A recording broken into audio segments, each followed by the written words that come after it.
uXaba Truth Commission uphumele ngokusobala ukuthi social media umlimaze kangakanani. Lokho kulandela intombazane yaphosta isithombe sakhe ku-WhatsApp, lokho kade khombisa ukuthi sithanda amavidiyo akhe, kanti kukhona omunye oyisitha sakhe noma-ke onobutha bakhe wambona waseke wasaplaya ukuthi lo ntombazane uthandana naye.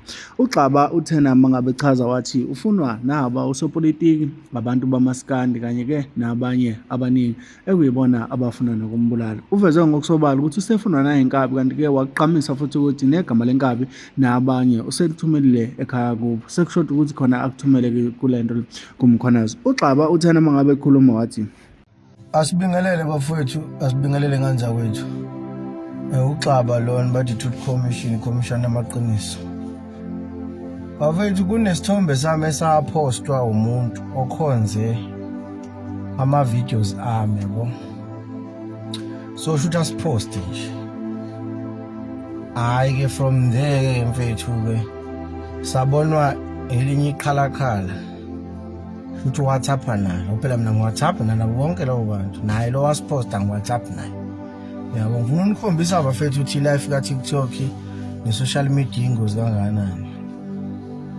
So asiposte-ke lesi sithombe yabo, lisiboneke iqhalakhala, lisithathe-ke lisisakaze kumaskandi wonke umaskandi. Ngifuna ukwenzelani impela lento yokuthi njengoba ngilwisela ukuthi mina ngaveza ukuthi kuneyitabane kumaskandi, lempi yakhona isihamba ibanga elingakanani. Ubona ngathi anginendaba nje noma ngangibulala abafethu bamaskandi nama-bless akhona amaskandi, kodwa azobe ngibulala into engekho-ke kule incondo yobutabane. Ngiyayizwa nami ngoba ivele iyakhulunywa, yebo, kodwa le azobe ngijahele yona ayikho.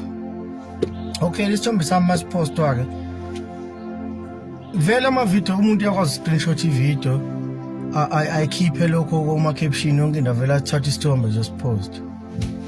So-ke kwaqala kwangathukwakhe kwathiwa lo muntu ngifunani ngoba mina ngiyahlupheka.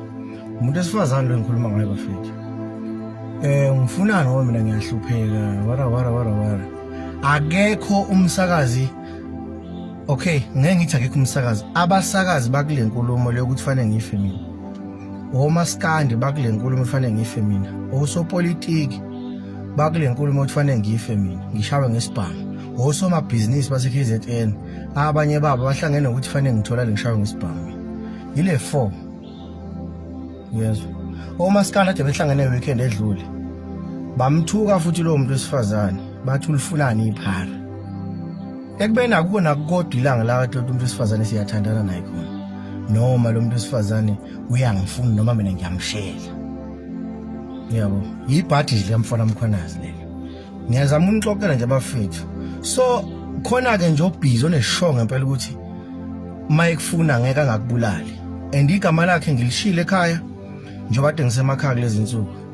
Ngamtshela ubaba ngathi makwenza ngidutshulwa ubhuti wakasibanibani uyangisuspect ukuthi ngijola nomuntu akamfunayo, hayi ukuthi bayajola naye, uyamfuna naye, mina kuyangisola. So ngifoneliwe-ke ikhole, washo ukuthi uyazi uzofana uqapheleke we Mr. Mkhwanazi, ngaphosta ividiyo yangaposta isithombe sakho ngephutha, kwadla ukuthi shuthi-ke angazi uzondwani kulo maculo amaskandi. Yahamba-ke indaba-ke naleli qhalaqhala lenehlele lisangana la ku-social media, layithatha lento layiphusha kuwo wonke umuntu kamaskandi, kubasakazi layiphusha kosopolitiki, lathi ayivalwe indaba enami. Ngiyabona nje bekufanele ngiye emcimbini wamaskandi onge-weekend, angeke ngikwazi ukuyakondwa umcimbi. Hayi ukuthi ngisaba ukufa mina, ukufa nginankinga nakho. Vele nenkabi yayingifuna ngo-2018 uNkulunkulu wayekhumbula. Ngiyacela kuwo bonke labade bengibiza ngoqhwayelahle, bengibiza ngosiphara, bengibiza ngosikhotheni, into ehluphekayo edayisa imbizi ihamba ngebhantamu. Ngiyacela guys, akubi phela lapho le nkulumo, akube ayifike ekuthenini ungisongelele ukufa mfethu. Angiphethe ikhiye zezulu, nawe awuphethe ikhiye zezulu. Njengoba siphila akekho umuntu ongezofa, njengoba sinama-funeral covers siyazi one day sizofa, but musu ungenza mina ngibone ngathi wami ukhiye osizulu uphethe wena. Angikusabisi, anginaso isibhamu, angazi nokuthi inkabi ithengwa ngamalini mayithengwa, mina ngazi kuyingqokolela nani base-South Africa. Ngiyisizela abantu base-South Africa ngey'mbizi lezi esengithuka ngazo. So bafethu, uma uzathi awusona isitabane asikho isidingo sokuthi lokhu ubhizi ungijaha. uma uzazi ukuthi wena uyamfuna lo muntu okuthiwa wangipost, hamba mfethu nikhulume no2 nothi uthi uzingele mina. And lena ngifuna ukuyisenda ngizisendele uNhlahla Mkhwanazi ngimtshela ukuthi le nkabi ke singifuna ke la eKZN ingifunela nje into engayazi mfethu. Ingifunela nje into engayazi nakhona ngithukile hawu ngangile mangozi hambe ngeindlela zami zokuphara lokho kuthiwa ngiyiphara noma zokudayisa imbi zoba kunamanye amakhambo kufuna uyalanda phela kudukuza abantu uma balapha besinde lo mhlumeke loyo kuthiwa ngihlawupheka ngawo Phumi call basobha ke Mkhwanazi mawuhamba nje eThekwini uzowa so bafethu aweke ukuthi anytime from today ngingafa and abantu ama list umuntu oqala wathatha isithombe sami wasisupply kumaskandi bonke nalabade behlangene emshadweni bethuka lowo muntu lowo bemthuka ngami bethi akahlukane phansi nephara nosikhotheni bakuyi list lapho omunye bonke nje futhi abafethu bamaskandi yabona bonke ngisho basakazi bakhona ngisho ubunye kuyipolitiki ngi-aware bafethu ngani ngi-aware mangifa ilist yenu ngiyibhalile phansi ngayinika ubaba ngayinikeza abomndeni nami ngizoyinika uNhlahla Mkhwanazi bese niyangidubula-ke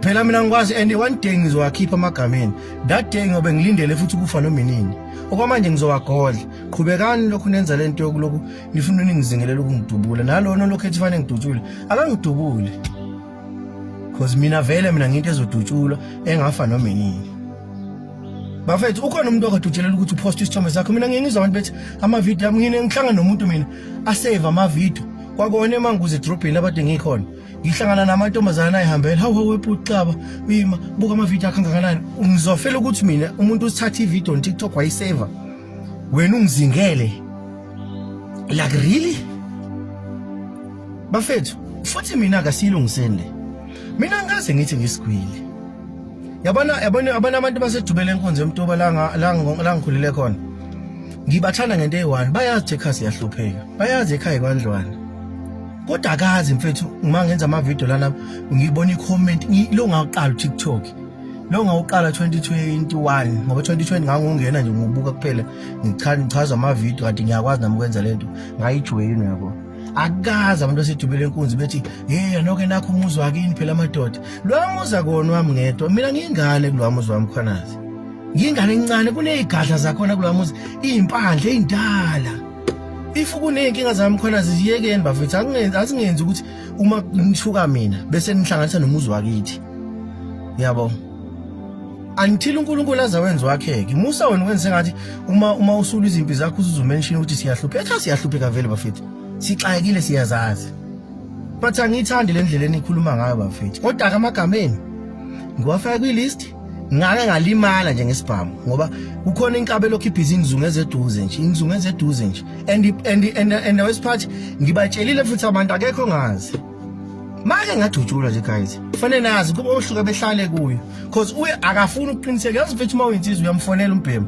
awusilama manjani ngibona ngathi ngiyaphazamiseka lapho mfethu zikimi lapho ithini wena hayi akho lutho akwenzeki lutho hayi kuyenzeka mfethu no mfethu umuntu wami lo ukuthi kanje mina ngazi insizwe enjalo hayi lento lokhu kuthiwa ku-threatenisha umuntu ka-threatenishelwe ngami kwayena lowo muntu ongifonelile wathi yazi xaba senginenkinga la ka1 no2 no3 angisabulani nobuthongo kulokhu kuthiwa ngihlukana phansi nephara usikhotheni bafethu ngiyiphara mina okay noma ukuhlupheka kithi kwenza ukuthi ubone ngathi mfethu mina ngiright ngihlupheka ngiright yabona ngiright wafethu yabona ngihappy ngisho nangale moto engihamba ngayo ekhwehlelayo ngihappy nangayo mina iqhubekana futhi ngiphila impilo enemnandi nani both nami namantombazane la kwipolitiki nale ntombazane yepolitiki empretenda engenza umngane wayo ebingenza umngane ngathi izohamba ingibetray iphume ngale wayo nawe ngiaware futhi ngamangifa nawe ungomunye uzobalwe ejele sisi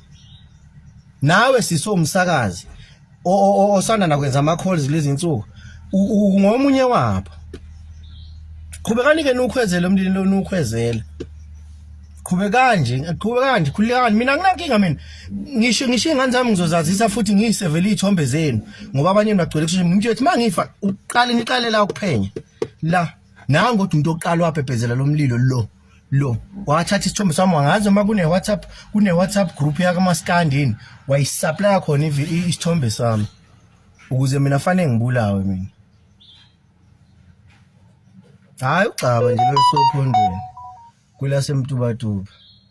Ngenzela nazi ke bafethu ukuthi social media ngifake inkingeni kanjani ngama videos engiwenza kwi Truth Commission ngingcongolela kwesinye isikhathi kodwa ngiqinisile kokunye kodwa ke ngokuthi umuntu athatha ivideo angipost athatha isithombe sama post khona le kumuntu avela athatha isithombe afayile ngoma nje yambona lo nowamanje sengizofela nje ingoma yomunye umuntu nana ukuthi nginesithombe sami caption phansi engayazi engazange ngithume umuntu uthi ayenze.